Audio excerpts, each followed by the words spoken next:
L'Odyssée de l'imagerie médicale est un récit fascinant, peuplé de découvertes étonnantes et de personnages hauts en couleur. Cette histoire débute dans un passé lointain, où les rêves et les aspirations de quelques visionnaires ont fini par façonner le monde tel que nous le connaissons aujourd'hui. Au commencement, il y avait les rayons X, découverts en 1895. Cette découverte révolutionnaire a ouvert la voie à l'exploration de l'invisible, permettant aux médecins de voir au-delà de la surface de la peau et de percer les mystères cachés au plus profond du corps humain. Voici son histoire. L'aube de l'imagerie médicale débuta en 1895, lorsqu'un homme du nom de Wilhelm Conrad Röntgen, faisant écho aux personnages mystérieux et solitaires des romans policiers, fit une découverte qui allait bouleverser la médecine. Cette trouvaille réunirait les mondes de la science médicale, de la physique, de la chimie et de l'ingénierie, autrefois isolés les uns des autres. En cet après-midi du 8 novembre 1895, Röntgen travaillait seul dans son laboratoire de l'Institut de physique de l'Université de Würzburg en Bavière, dont il était le directeur depuis 1888. À l'instar d'un savant fou, il s'affairait autour d'un tube de Crookes, enveloppé dans un carton noir opaque afin de bloquer la lumière qui s'en échappait. Lorsqu'il activa le circuit électrique pour alimenter le tube, une lueur mystérieuse attira son attention. Dans un coin du laboratoire, une plaque de carton recouverte d'un enduit de barium, de platinocyanure, brillait d'une étrange lumière. Intrigué, il coupa le circuit et la lueur disparut. En rétablissant le courant, la lumière réapparut. Röntgen comprit alors que le tube émettait un rayonnement inconnu et pénétrant, capable de traverser le carton noir. Il les baptisa rayons X, en référence à la variable mathématique symbolisant une valeur inconnue, bien qu'il aurait pu les nommer d'après lui-même. Après avoir testé ces rayons sur divers objets, Röntgen eut l'idée d'expérimenter sur sa femme, Bertha. Il plaça sa main entre le tube et une plaque photographique, exposant ainsi les os et la bague de sa femme à la vue de tous. Ce fut la première radiographie de l'histoire, et le début de la radiologie et de l'imagerie médicale. Le 28 décembre 1895, Röntgen soumit un article sur sa découverte à la Société médico-physique de Würzburg. Les rayons X firent rapidement sensation à travers l'Europe et l'Amérique du Nord. Le tube de Crookes fut reproduit dans les laboratoires du monde entier, et plus de 1000 articles scientifiques furent publiés sur le sujet durant la première année suivant la découverte. En 1901, Röntgen reçut le prix Nobel de physique pour sa contribution révolutionnaire. Comme dans un roman, les ombres s'étaient dissipées pour révéler un monde caché, bouleversant les connaissances et les pratiques de la médecine pour toujours. Et ainsi, l'épopée de l'imagerie médicale commença par une découverte fortuite des rayons X par Röntgen en 1895.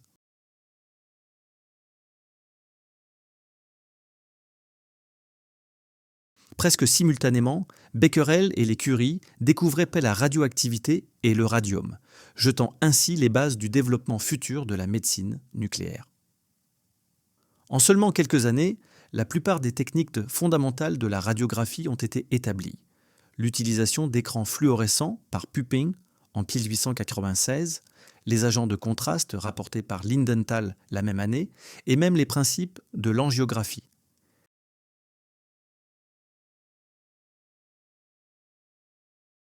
Imaginez les pionniers de la radiologie scrutant avec émerveillement les images fantomatiques de leurs propres os grâce à la fluoroscopie, sans se soucier des dangers de la radiation.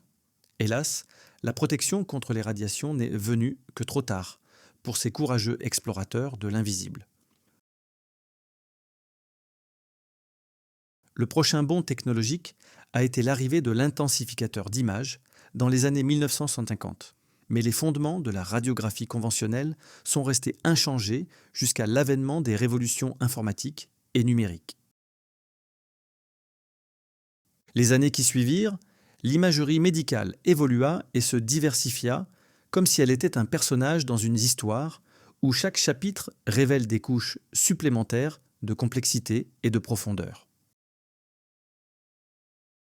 De la tomographie assistée par ordinateur, TDM à l'échographie, en passant par la médecine nucléaire et la tomographie par émission de positrons, TUP, les technologies d'imagerie médicale se développèrent rapidement, offrant de nouvelles perspectives sur les mystères cachés à l'intérieur du corps. En effet, la tomodensitométrie, TDM, a marqué une avancée majeure, valant à Hounsfield et Cormack le prix Nobel de médecine et de physiologie en 1979. La TDM par rayon X était unique en son genre, produisant pour la première fois des images tomographiques du corps humain vivant, avec un contraste supérieur à celui des techniques planaires conventionnelles. L'association d'une ganterie à rayon X et de la puissance informatique nécessaire à la reconstruction à partir de projections a rendu la TDM possible.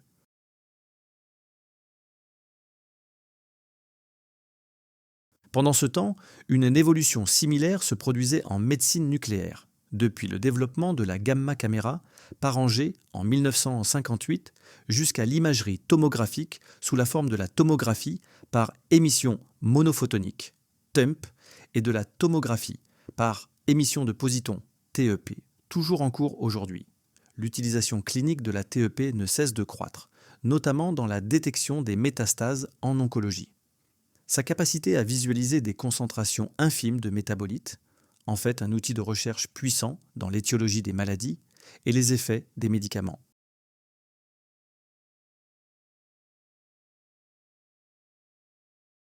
L'échographie, quant à elle, a vu le jour dans les années 1950, suite au développement du sonar lors de la Seconde Guerre mondiale.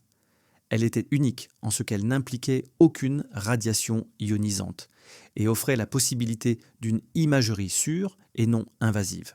Sa capacité à produire des images en temps réel et sa sensibilité au flux sanguin, grâce à l'effet Doppler, ont été des facteurs clés de son adoption généralisée en obstétrique, cardiologie, examens abdominaux et imagerie vasculaire, guidage en temps réel pour les biopsies et la chirurgie peu invasive. À travers les années, l'imagerie médicale a continué d'évoluer, avec des techniques toujours plus sophistiquées et précises. Comme les personnages des romans qui luttent contre leurs propres démons, les chercheurs et les scientifiques ont dû faire face à de nombreux défis pour repousser les limites du possible. Cette fascinante histoire de l'imagerie médicale montre comment des décennies de recherche et d'innovation ont contribué à façonner la médecine moderne. Les pionniers de ces techniques ont marqué l'histoire, améliorant la qualité de vie et les soins médicaux pour d'innombrables patients à travers le monde.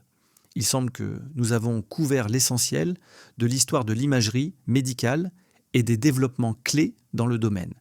Et cependant, il est important de noter que l'innovation en imagerie médicale ne s'arrête jamais. Les chercheurs et les scientifiques continuent à travailler sans relâche pour trouver des moyens d'améliorer les techniques existantes et de développer de nouvelles approches pour diagnostiquer et traiter les maladies.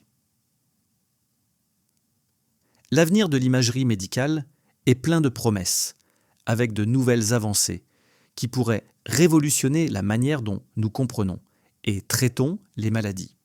Par exemple, l'imagerie moléculaire et l'imagerie optique sont des domaines en plein essor qui pourraient offrir de nouvelles perspectives pour le diagnostic et la thérapie.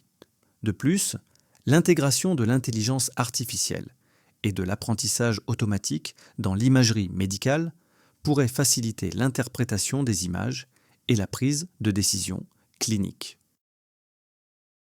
Si vous avez apprécié la vidéo, n'oubliez pas de mettre un pouce bleu, de commenter et de partager. Et abonnez-vous pour ne rien manquer. Votre soutien m'encourage à créer davantage de contenu.